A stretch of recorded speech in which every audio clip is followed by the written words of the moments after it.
iliyowasilishwa na serikali na kudumisha uamuzi wa awali wa Mahakama Kuu kuwa ada hiyo inatozwa kinyume cha katiba. Mahakama ya Rufani inasema iwapo itaruhusu ada hiyo kutozwa na baadaye iamuliwe ni ukiukaji wa katiba, itakuwa vigumu kuwarejeshea wafanyikazi pesa zao walizokatwa.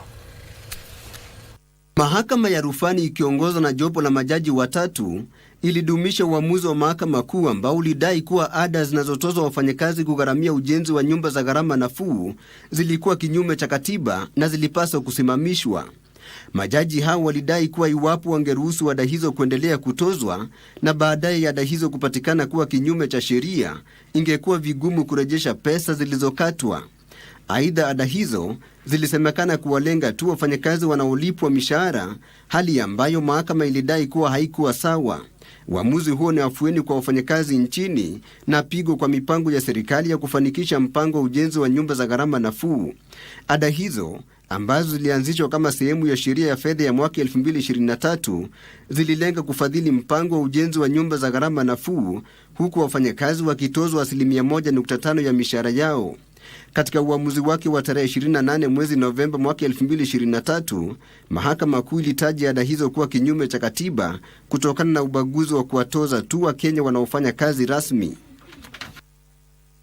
Na Rais William Ruto amesema serikali yake itaheshimu maamuzi ya mahakama na kwamba itafuata mkondo wa sheria katika kukata rufaa uamuzi uliositisha ukusanyaji wa ushuru wa mradi wa ujenzi wa nyumba za gharama nafuu. Hata hivyo, rais alishutumu uamuzi wa mahakama na kutaja hatua hiyo kama inayolenga kuhujumu mpango wa serikali wa kutoa nafasi za ajira kwa vijana. Rais aliongeza kwamba serikali inabuni sheria kulinda mradi huo wa ujenzi wa nyumba.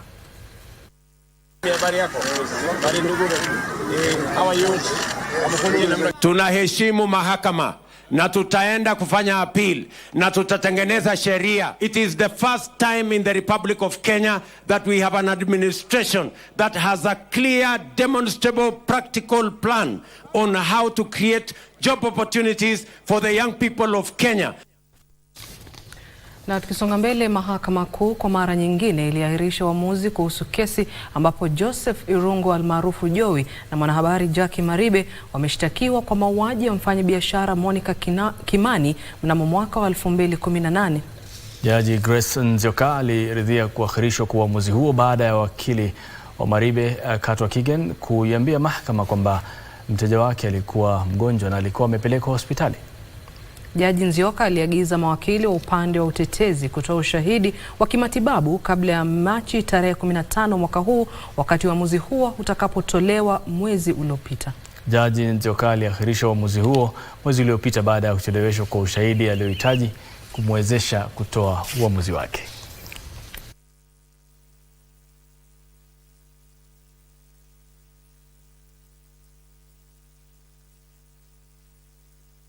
The nature of our disposition is confidential. I have, however, called on my colleagues for the first accused, the prosecution, and victims, and explained to them the situation. The second accused has never been absent from court and has never applied for adjournment since the case started. This is the first time she has been in a predicament that has warranted this situation. And there's also a time she was unwell. We are not condemning her, but I needed to correct that. That is not correct that from the time this case started in 2018, it has never been adjourned because of unavailability of the second accused person.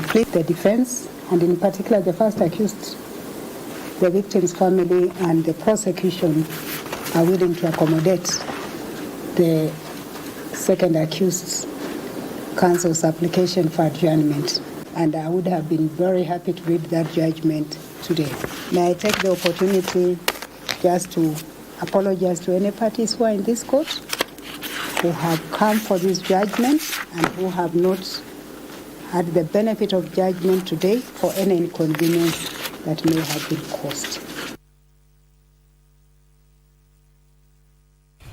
Viongozi wa mrengo wa Azimio sasa wameitaka serikali kuhamisha usimamizi wa mbuga zote za kitaifa na hifadhi za wanyama kwa serikali za kaunti. Wakati wa shughuli ya kusajili wanachama wapya wa chama cha ODM katika kaunti ya Taita Taveta, viongozi hao wakiongozwa na kinara wao Raila Odinga walilalamikia kwamba baadhi ya kaunti ikiwemo kaunti ya Taita Taveta zimeachwa nyuma, kwani mapato yanayotokana na shughuli za utalii katika eneo hilo yanaelekezwa kwa serikali ya kitaifa.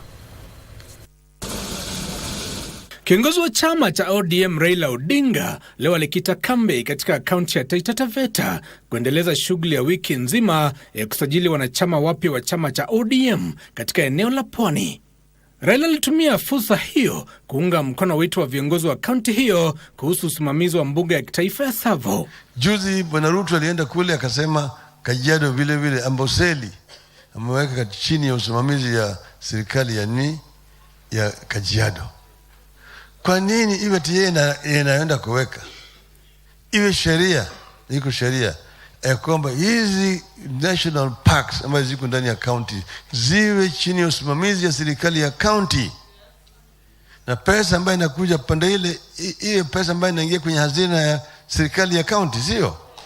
Viongozi hao walilalamika kwamba kwa kipindi kirefu wakazi wamesalia katika lindi la umaskini, kwani fedha zinazokusanywa kutoka kwa mbuga hiyo zinaelekezwa kwa serikali ya kitaifa. Ile rasilimali Mwenyezi Mungu alotujalia huku, lao itaweza kuwafaa wenyeji wa huku, hapa watu watakuwa mbali sana. Ni kwa sababu gani watu wa Taita wenyewe hawapati ile share yao ndani ya hii forest yaitwa National Park? Viongozi hao waliapa kulinda eneo la Pwani dhidi ya jaribio la kuhamisha wafuasi wake kutoka muungano huo wa Azimio. Sisi kama wana ODM lazima tuanze kujitayarisha. Lazima tujitayarishe ili wakati wa uchaguzi ujao ukifika, hii kaunti ya Taita Taveta iwe ODM 100%. Sisi wana ODM hatutaruhusu chama hiki kididimie, kwa sababu chama hiki ndio tegemeo la Wakenya. Tumesema tuwe na hela tusiwe nazo, tutakuja hapa mashinani tukipe chama chetu nguvu. Institution ya kwanza ni za vyama, ikiwa ODM iko mbele hapo ndani yake. Mnanisikia? Pia walitaka ugavi sawa wa rasilimali za kitaifa bila kuzingatia miegemeo ya kisiasa. Giverson Maina, Darubini. Na Mahakama Kuu imezuia utekelezaji wa uamuzi wa Baraza la Kitaifa la Usalama wa kuwapeleka maafisa 1000 wa polisi kudumisha usalama nchini Haiti. Jaji Chacha Mwita aliamua kuwa uamuzi huo ni kinyume cha katiba. Serikali hata hivyo inasema ilikata rufaa kupinga uamuzi huo. Ruth Wamboi anasimulia zaidi. Mahakama ya Milimani leo imezuia mpango wa serikali wa kuwapeleka maafisa wa polisi nchini Haiti ili kujumuika na kundi la usalama linaloungwa mkono na Umoja wa Mataifa linalolenga kurejesha amani na usalama katika taifa hilo la Caribbean. Katika uamuzi wake, Jaji Chacha Mwita alisema kuwa uamuzi wa kuwapeleka maafisa hao wa polisi huko Haiti unakiuka kipengee cha katiba cha 240. Any further action or steps taken by any state organ or state officer in furtherance of such accusation contravenes the Constitution and the law and is therefore unconstitutional, illegal and invalid. Jaji huyo pia alizuia kupelekwa kwa maafisa wa polisi nchini Haiti au katika taifa lingine lolote. Order is hereby issued prohibiting deployment of police officers to Haiti or any other country otherwise than in compliance with Part 14, that is sections 107 and 108 of the National Police Service Act. And finally, this being a public interest litigation, I make no other causes. Kiongozi wa chama cha Darubini Alliance Ekuru Aukot na walalamishi wenzake walidai kuwa kupelekwa kwa maafisa hao wa polisi nchini Haiti unakiuka katiba na taifa hili haliwezi kuwapeleka maafisa wa usalama katika mataifa ya nje kabla ya kushughulikia changamoto zake za usalama hapa nchini. To that extent, we are very happy with the the decision of the court, the interpretation of the Kenya Defence Forces Act, the fact that only forces, the Kenya Army, the Navy and the Air Force are the only ones that, under the mandate, the power of the council, they could deploy outside Kenya. Walikuwa wamejaribu kupitia njia ya National Security Council. Wameambiwa hapana, lazima kuwe na reciprocal agreement, lazima kuwe na gazette notice, lazima wa respect section 107, 108 na 109 of the National Police Service Act. Hata hivyo, katika taarifa kwa vyombo vya habari, msemaji wa serikali Isaac Mwaura amesema kuwa watakata rufaa kupinga uamuzi huo kwa vile Kenya ina rekodi nzuri ya kuchangia katika vikosi vya kudumisha amani katika maeneo mbalimbali duniani. Ruth Wamboi, Darubini, Wikendi. Na mtazamaji, baada ya taarifa yake Ruth Wamboi, hatuna la ziada kwa sehemu ya kwanza ya Darubini Wikendi. Tunakwenda mapumzikoni, usiende mbali, tutarejea papa hapa na taarifa zaidi.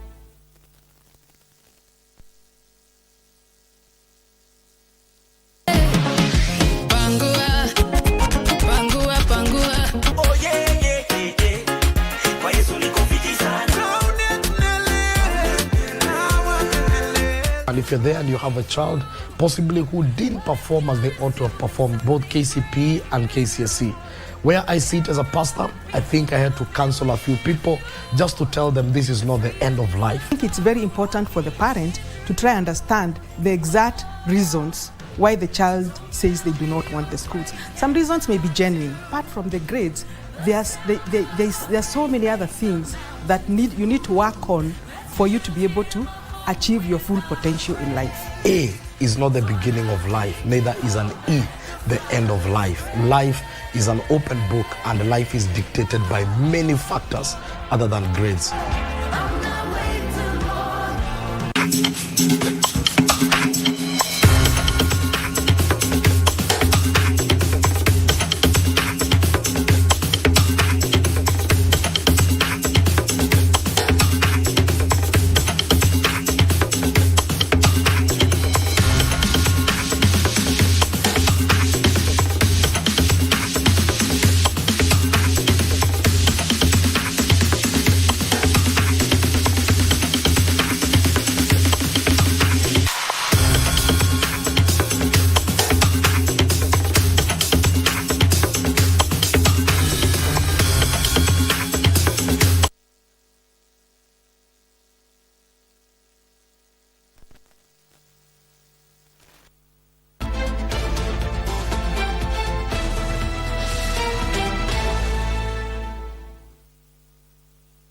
Karibu tena. Wanahabari humu nchini wanaomboleza kifo cha ghafla cha mwenzao Dickens Wasonga ambaye alikuwa mwenyekiti wa wanahabari kaunti ya Kisumu. Hadi alipofariki, Wasonga alikuwa akifanya kazi kwenye kampuni ya Radio Africa akiwa mhariri wa gazeti la Star katika kaunti ya Kisumu. Kwa mujibu wa polisi, Wasonga aliaga dunia kufuatia ajali barabarani leo asubuhi katika eneo la Mamboleo mjini Kisumu. Mwenda zake amemwacha mke na watoto wawili. Just a friend, someone whom I spoke to last night, and it's unbelievable that by this morning I got the message that he has passed on. So I want to take this opportunity to pass my message of condolences to the family, the entire media fraternity, and his friends and relatives within Kisumu and beyond. Actually, he had booked an appointment to come to offices on Tuesday to come and introduce the new office holders. So we send our condolences to the media fraternity and wish the family courage during this difficult time. We will try our best to support the family and all the members of the local journalism fraternity during this difficult time. We as journalists and as KJN members, and I'm the vice chair, we are very sad. We are sad. Dickens, we know him as a confident and somebody who doesn't mince his words when he's telling you the truth. And we know him as a brilliant writer and also somebody who has been our senior in this particular field. And we're losing him at a time that we had hopes that being my successor is going to change many things that we hadn't been doing right, and also just make us united. Na tunaitakia familia yake subra wakati huu mgumu. Naam, Jaji Mkuu Martha Koome ameitaka Tume ya Kitaifa ya Ardhi kuzingatia sheria ili kurejesha imani ya wananchi katika tume hiyo. Katika hotuba iliyotolewa na Jaji Smokin Wanjala wakati wa uzinduzi wa kijitabu cha mwongozo wa uchunguzi na kanuni za tume hiyo, Jaji Koome alitaka tume hiyo kuzingatia kanuni hizo katika kusuluhisha mizozo ya ardhi ili angalau kupunguza mrundiko wa kesi mahakamani. Ladies and gentlemen, uzinduzi wa kijitabu cha mwongozo na kanuni za Tume ya Kitaifa ya Ardhi unafungua kurasa mpya katika utendakazi wa tume hiyo ya ardhi. Jaji Smokin Wanjala aliyomwakilisha Jaji Mkuu aliangazia masuala tata katika sekta ya ardhi, akitoa wito kwa tume hiyo kutumia mwongozo huo kulainisha utoaji huduma kwa wananchi na kurejesha imani ya umma kwenye tume hiyo. By equipping NLC practitioners with this invaluable resource, we empower them to root out injustice and uphold the rule of law, to resolve disputes efficiently and definitively, to restore trust and confidence in the land governance system, to build a stronger, more equitable future for all Kenyans. Aidha, Jaji Wanjala alitoa wito wa kuharakisha uamuzi wa kesi za ardhi, huku jaji msimamizi wa mahakama ya kutatua kesi zinazohusiana na masuala ya ardhi na mazingira Oscar Angote akihimiza uratibu wa sheria za kulainisha sekta ya ardhi. Let us not sugarcoat the facts. We have the backlog of cases. Thousands of Kenyans wait years, some even decades, for justice to be served. This burden weighs heavily on their lives. It is rightly said that justice delayed is justice denied. Therefore, I believe that this guide will assist in bringing the much-needed hope by reducing the number of land and land-related cases that end up in our courts. These guidelines should find their way to Parliament because you need regulations, and without regulations, you're going to still have a problem. Kauli hizo ziliungwa mkono na mwenyekiti wa Tume ya Kitaifa ya Ardhi Gershom Otachi miongoni mwa washikadau wengine. Of course, a lot of times national government, being the big brother, would want to use a bit more muscle against the smaller brothers. So we try to balance that to ensure that as we manage land both for national and county governments, we ensure that everybody keeps to their lane.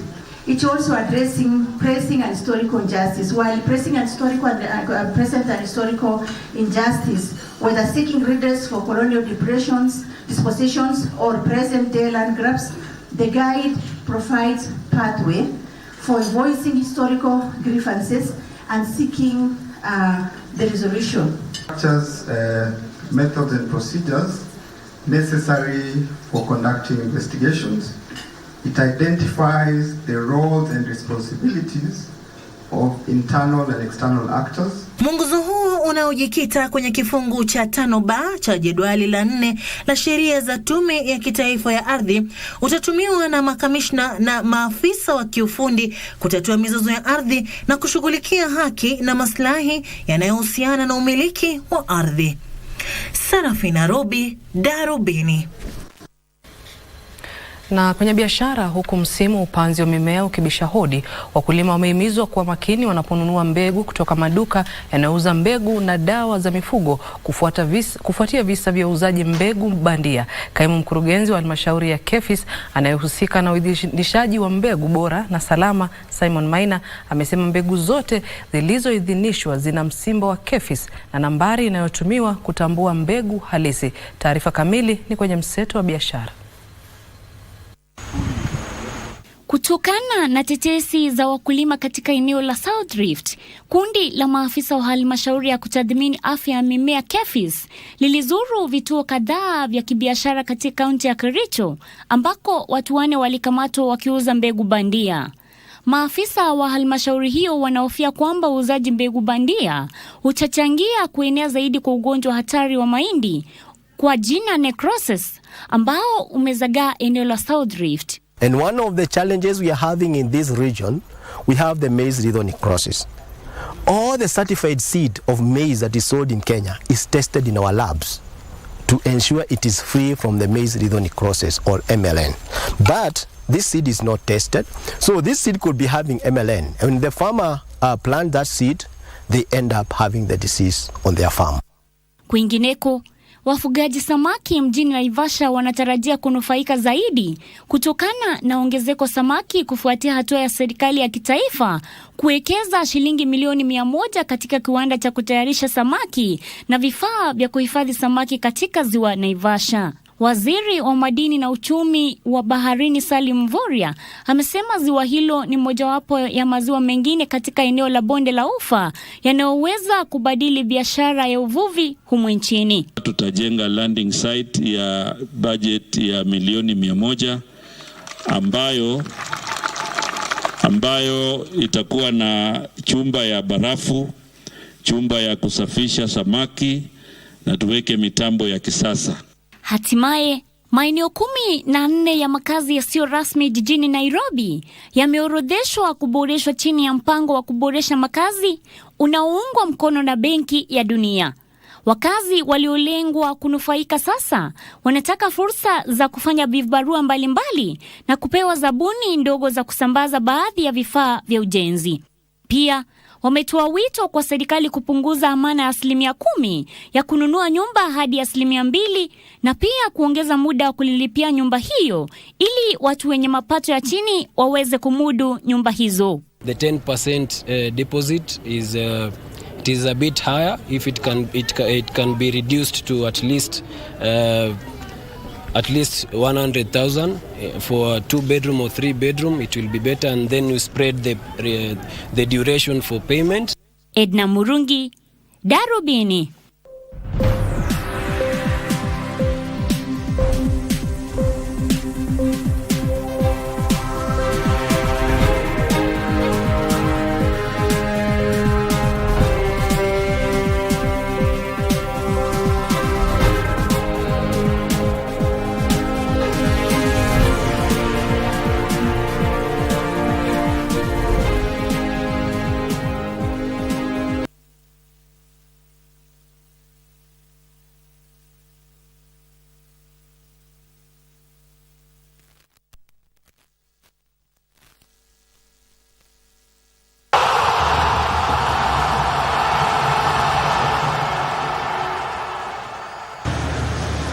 One bright light for them. Jeremy Borga. Seko Fofana, strong enough to hold off to the byline. Lays it back and still it won't go in.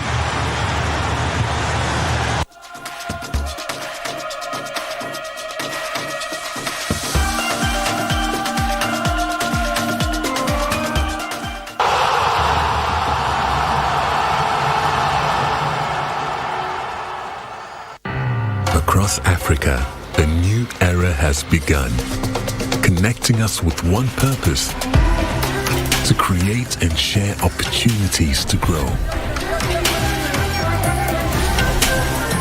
Across our continent, across the world, we are creating a better way to a better future.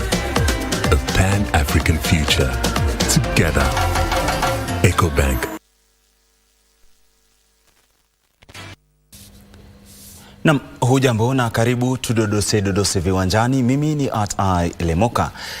Tuanze na taarifa inayohusiana na riadha ambapo Rebecca Mwangi aliibuka mshindi katika mbio za mita 10,000 wakati wa mkondo wa 3 wa mbio za riadha Kenya zilizoandaliwa leo katika uwanja wa taifa wa Nyayo. Mashindano hayo ya siku 2 yamewaleta pamoja wanariadha kutoka humu nchini na pia kimataifa.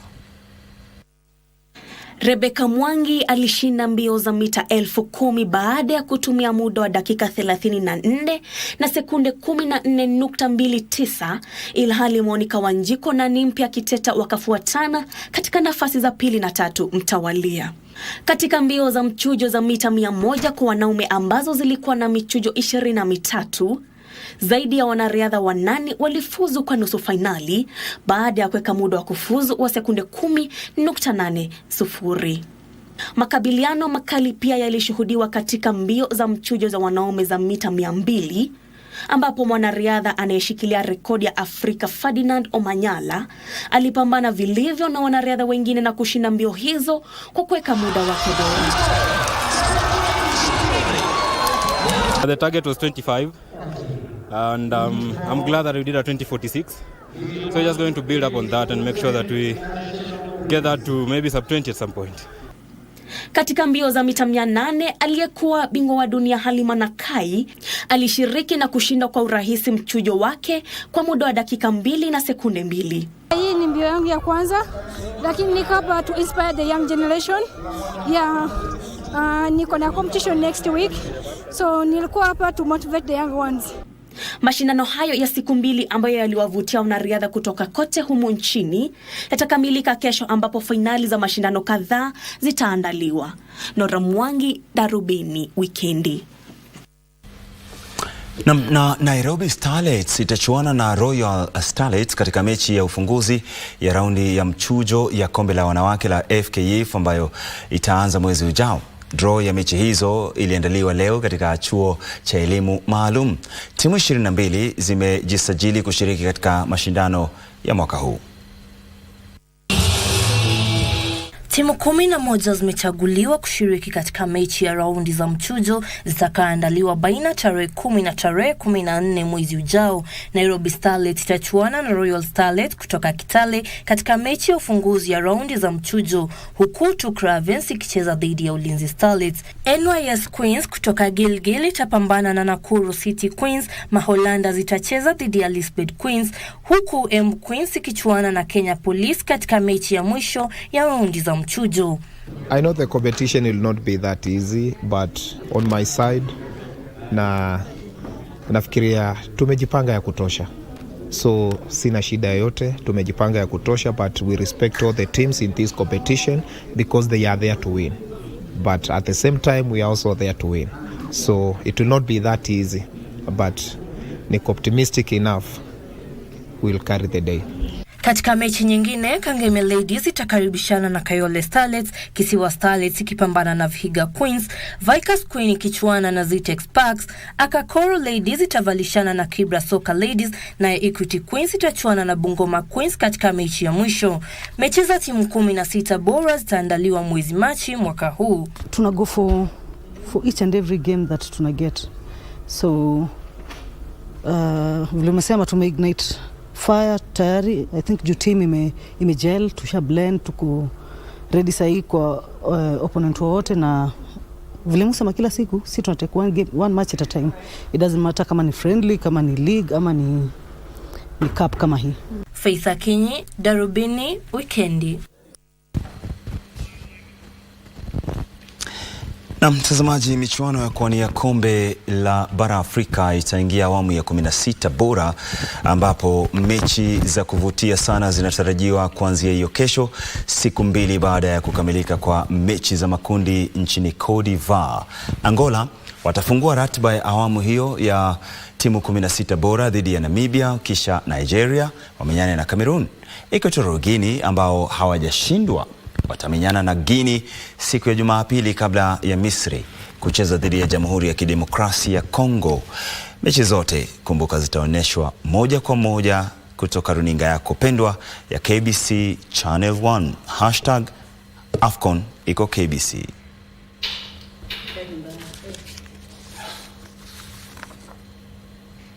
Naam, ni hayo tu kwa sasa. Weka miadi nasi hiyo kesho mpaka tarehe 11 mwezi ujao kwa AFCON iko KBC. Asante sana kwa utazamaji wako. Shukrani sana pia kwa muda wako. Mimi ni Lemoka na nimetoka. Nama, asante sana, na kufikia hapo naona muda umekwenda sana. Kwa niaba ya mwenzetu Brian, mimi jina langu ni Harith Salim. Mimi naitwa Nancy Onyancha. Tukutane wiki ijayo papa hapa majaliwa.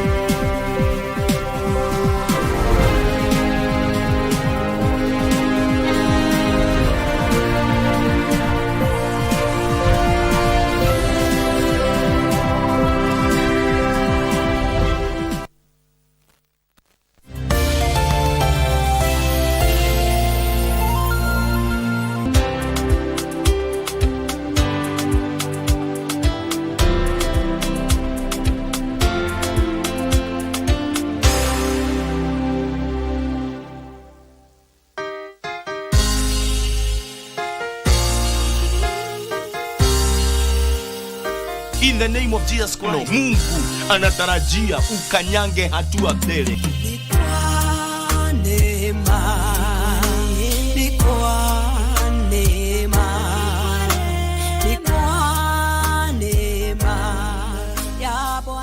Wengine wametawaliwa na uchawi, wakati wao umefika.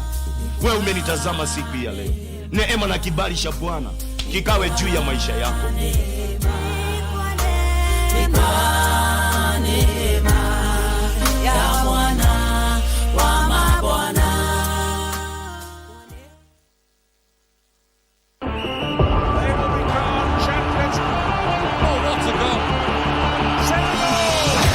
KBC Channel 1 brings you exclusive coverage of the 2023 Africa Cup of Nations. From Saturday 13th January to Sunday 11th February 2024, Côte d'Ivoire is the battleground for 24 teams fighting to lift the prestigious trophy. Who will be crowned kings of the African football? Watch all the action and revel only on